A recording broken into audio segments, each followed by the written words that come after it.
Hi guys, welcome back to my channel. So today I'm going to show you an in-depth prep tutorial. This is my daughter Lily and this is about 5 or 6 weeks growth. So we have decided to just remove the nails completely. I have done a full acetone removal and now I am just clipping off that natural free edge that has grown out, as I don't want it to interfere later on down the track, as I will be sculpting these nails out, and you will see that in my next video as I have broken this into a 3-part series for you. Now I quickly want to mention that prep is the most important step when it comes to any form of enhancement, whether it be gel application, acrylic application, overlays, pretty much any sort of enhancement in any way. If you get this step right, you can almost be guaranteed that you will decrease your lifting to almost zero, which the process that I'm about to show you has completely changed my whole life and my clients' lives in regards to lifting. So I wanted to share it with you. So at the moment I am just using a very blunt file. So this was originally a 150 file and I like to keep them for things like this once they go super blunt, so that I'm not causing any damage to the natural nail. I'm just removing and tidying up that free edge so it doesn't get in the way of my form placement later on, and removing any residual product and taking any shine away. You can see that I'm not being too precise or anything, as I will be going in with a cuticle bit a little bit later, which you'll see soon. So I'm just, as I said, just being very gentle. It does look quite aggressive because the video is sped up a little bit, otherwise it would be quite a long video, and some of you like longer videos but most of you seem to like the shorter ones. So I'm trying to show you the best of both worlds and, you know, keep everybody happy. So yeah, I'm just removing all of that residual product. Some of the ones that she has ripped off has got a little bit of residual acrylic left on there, which I just kind of buff over that nail just to kind of smooth it out a bit, and my cuticle bit will do the rest later. So I'll just let you watch and I'll pop back shortly in the next step.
Okay guys, as I'm coming to the pinky nail now, we'll be moving on to the next step. So I just remove any of the dust, and I will be coming in now with a cuticle pusher and just pushing back her cuticles. Again, this looks very aggressive, but I promise you it is not hurting her in any way.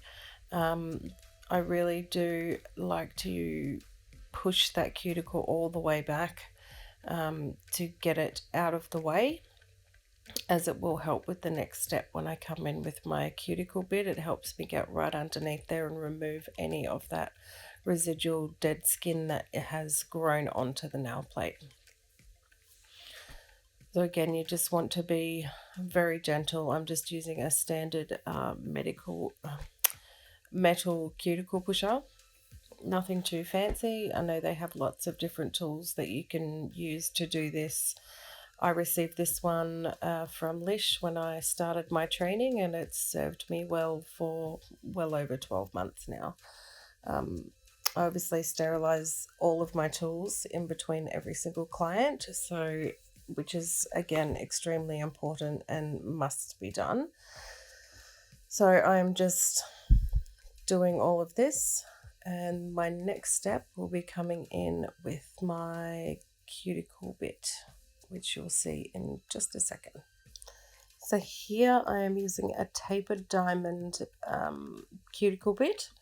Now I find this the best tool to get right in up around that cuticle to remove any of that cuticle that has grown onto the nail plate. And I also use this flat against the nail to just make sure that there's definitely no shine, and just to prep that nail plate, as you can see me doing just here. It also helps push back the cuticle as well, and you can really see how much is coming away. I do find with teenagers that their cuticles are always quite overgrown and tend to have a fair bit left on the nail plate. So this is a really great tool. I know that Upwood Industries have one called the Skiver Bit. I'm not sure if you can get it here in Australia, but if I can find a link for one, I will link it in the description box, because to be honest guys, I can't remember where I got this one from.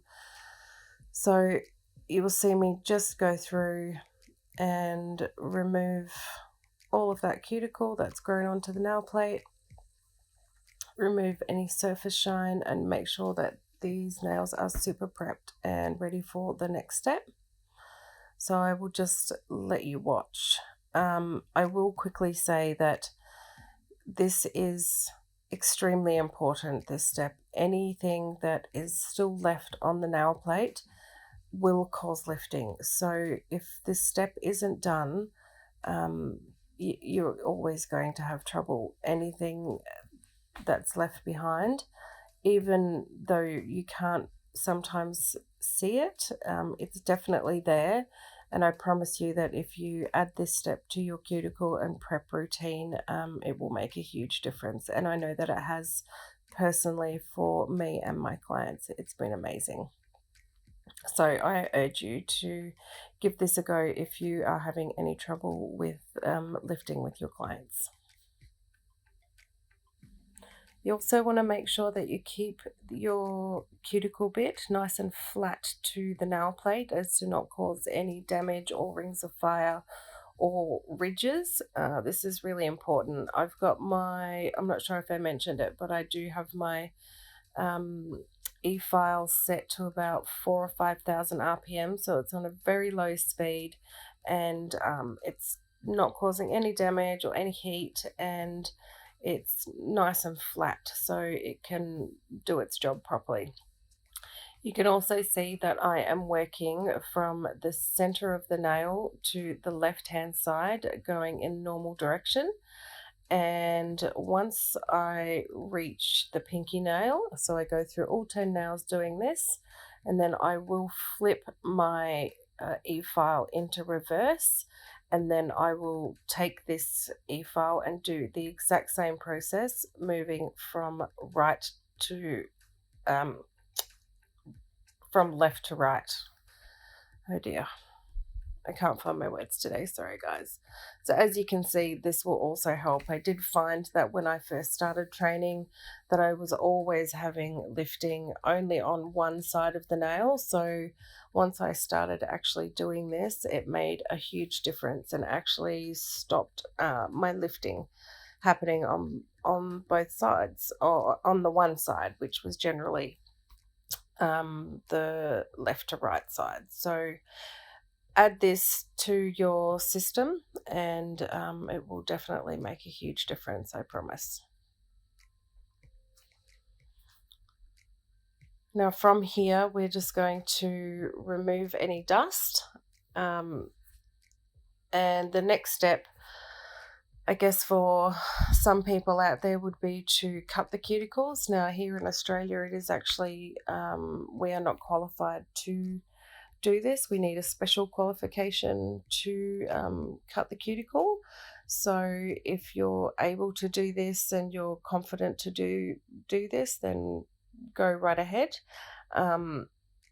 Just please be careful.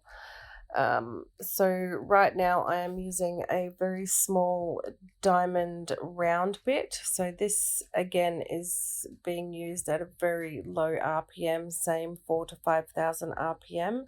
And I am just using this to exfoliate and remove any final cuticle that's still left behind, as you can see. And it also exfoliates any dead skin that's still left behind. And I've always been told by my clients that this is their favorite part because it feels great. It's like a little massage for their cuticles. Same thing, I've flipped it in reverse and I go around the other way. This is a very quick process. It doesn't take a lot of time to add to the surface, and it really makes a big difference as well. So give it a go, and let me know in the comments if you've had any changes to your lifting. I'd love to know. So once I have completed this step, guys, I will be cleansing the nails. I just use 100% pure alcohol to do so. You could use alcohol or whatever cleansing product that you have that you feel comfortable using. I use lint-free wipes. I just go over the nail, making sure I get right down in those side walls to remove any dust. And that's pretty much it, guys. These nails are now beautifully prepped and ready to go for gel or acrylic application. So I really hope that you learnt something today, and I would love to know if any of these tips and tricks that you've learnt from me have made a difference for you. Thank you again, as always, for your support. I truly appreciate it. Please don't forget to leave a like, comment, and don't forget to subscribe, and make sure you hit that notification bell. I will see you again soon next time. Thanks, guys. Bye.